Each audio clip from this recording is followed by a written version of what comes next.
In the heart of New York City, where the streets pulse with life, and dreams hang in the air like a mist, two souls were unknowingly on a collision course. Emily and Daniel, both students at Columbia University's graduate school, had crossed paths a dozen times without noticing the other, but New York has a way of bringing people together, in the most unexpected ways.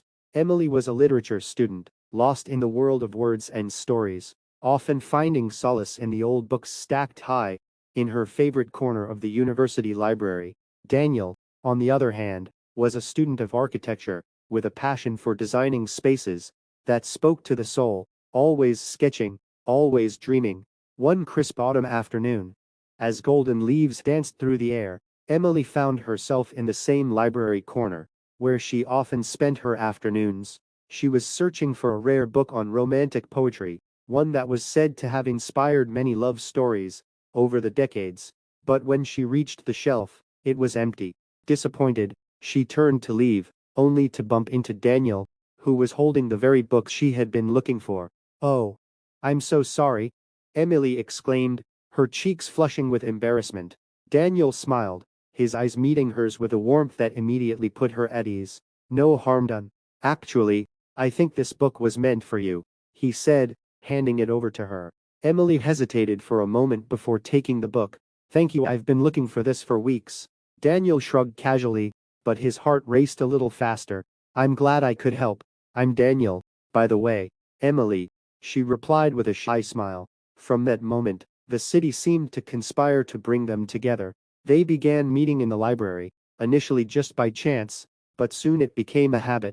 They would spend hours talking, discovering how their passions, her love for literature and his for architecture, intersected in the most beautiful ways. Emily would read to him from her favorite novels, while Daniel would show her sketches of his latest designs, each inspired by the stories she shared. As winter set in, their friendship deepened.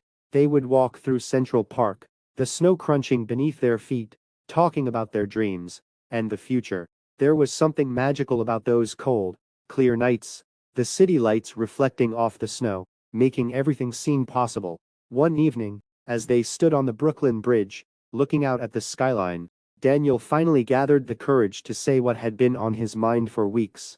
"Emily," he began, his voice a little shaky, "I've been wanting to tell you something." She turned to him, her breath visible in the cold air, waiting. "I think I've fallen in love with you," he confessed, his eyes searching hers for any sign of how she felt. For a moment, the world seemed to stand still. Then, Emily's face broke into a smile, and she took his hand in hers.